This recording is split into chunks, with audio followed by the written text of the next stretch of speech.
University మంచి భవిష్యత్తు కోసం తెలుగు విద్యార్థులు ఇష్టపడే యూనివర్సిటీ. కాల్ 9059052378 9059052379. ఈరోజు రేవతి గారిని, తన్వి యాదవ్ గారిని చూడడానికి ఇక్కడికి రావడం జరిగింది. నిజంగా వాళ్ళని చూసిన తర్వాత అనిపిస్తుంది, ప్రజల గొంతుక వినిపిస్తున్న వాళ్ళు చెయ్యని తప్పుకి శిక్ష అనుభవిస్తున్నారనే ఫీలింగ్తో వాళ్ళు బాధపడుతుంటే నిజంగా బాధ అనిపిస్తూ ఉంది.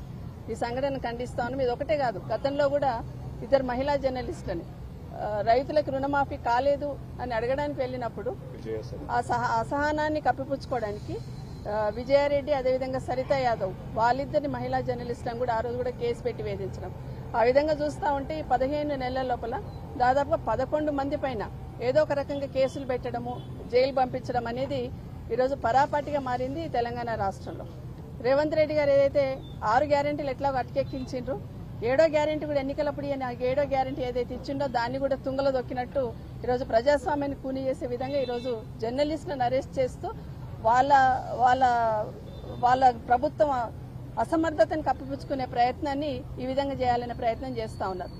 ఢిల్లీ లెవెల్లో ఉన్న, దేశం లెవెల్లో ఉన్న వాళ్ళు స్పందిస్తూ ఉన్నారు. జర్నలిస్టుల అరెస్టు అసహనానికి, ప్రభుత్వ అసహనానికి నిదర్శనంగా ఈ జర్నలిస్టుల అరెస్టు నిలిచిందని వాళ్ళ ఎంపీ గారి కపిల్ సిబాల్ గారు మొన్న మాట్లాడుతూ చెప్తున్నారు. తెలంగాణ రాష్ట్రంలో తెలంగాణ ప్రభుత్వ అసహనానికి నిదర్శనం మహిళా జర్నలిస్టుల అరెస్ట్ అనేది మొన్న వారే మాట్లాడుతున్నారు. కానీ ఇక్కడున్న ముఖ్యమంత్రి గారు, హోంమంత్రి గారు రెండు వారి దగ్గరే ఉన్నాయి. జనరల్ గా ఒక జర్నలిస్ట్ ని ఎవరైనా అరెస్ట్ చేయాలని, ఏదైనా చేయాలని ఫస్ట్ హోంమంత్రికే ఇన్ఫర్మేషన్ ఇస్తారు.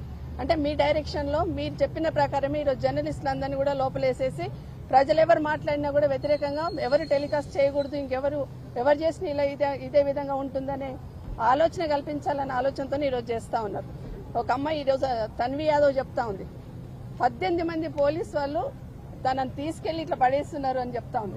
ఏం తప్పు చేశారు? నోరు మూసి ఎత్తి తీసి అట్లా వెహికల్లో పడేశారని చెప్తా ఉంది. ఏం తప్పు చేశారు వాళ్ళు?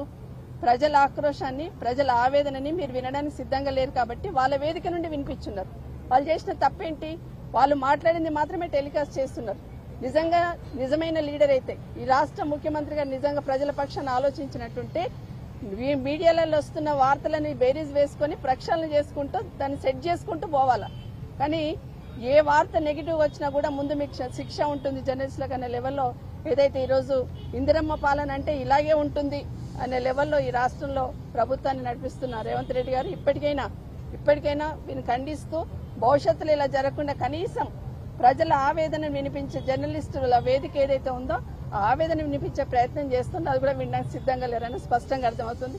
ఇంకొక మాట కూడా, మహిళా జర్నలిస్ట్ని అరెస్ట్ చేశారని మేము బీఆర్ఎస్ పార్టీ తరఫున అసెంబ్లీలో ప్రస్తావిస్తే ఖచ్చితంగా చేస్తాము, బట్టలు కూడా తీసుకొడతామనే మాట మాట్లాడున్నాడు. ఒక మహిళలను కూడా చూడకుండా గౌరవ ముఖ్యమంత్రి గారు, మీరు ముఖ్యమంత్రిగా మాట్లాడున్నారు, మామూలుగా సాధారణ వ్యక్తిగా కాదు, ముఖ్యమంత్రిగా అసెంబ్లీలో బట్టలు తీసుకొడతాం అనే మాట ఏదైతే మాట్లాడున్నారో మహిళా జర్నలిస్టులు అనే ఆలోచన కూడా లేదు. మన ఫ్యామిలీస్ గురించి ఆలోచిస్తున్న సందర్భంలో వాళ్ళకు కూడా ఫ్యామిలీస్ ఉంటుంది, వాళ్ళ కుటుంబాలు ఉంటాయి.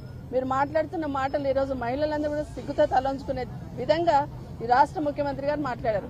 మళ్ళీ మీరు నోరు ఇప్పితే చాలు మొత్తం అక్క చెల్లెళ్ళు నా వాళ్ళనే లెవెల్లో మాట్లాడుతున్నారు. అక్క చెల్లెళ్ళను గౌరవించే సంస్కృతి ఇదని ముఖ్యమంత్రి గారిని ప్రశ్నిస్తా ఉన్నాను. మాట్లాడుతున్న సందర్భంలో సంస్కారం మర్చిపోకుండా మాట్లాడాలని ఈ ముఖ్యమంత్రి గారిని కోరుతూ, జర్నలిస్టులు ఏదైతే 11 మంది జర్నలిస్టులు కేటీఆర్ గారు ఎవరైతే పేర్లు చెప్పినారో వాళ్ళందరి అరెస్టుని, కేసుల విషయంలో కూడా ఖండిస్తూ, ఎంత భయపెట్టించినా, మీరు ఎన్ని సంఖ్యలు వేసి ఆపాలని ప్రయత్నం చేసినా, ఎన్ని కేసులు పెట్టినా భవిష్యత్తులో ఖచ్చితంగా మీకు గుణపాఠం చెప్పడానికి ఈ రాష్ట్ర ప్రజలు సిద్ధంగా ఉన్నారు.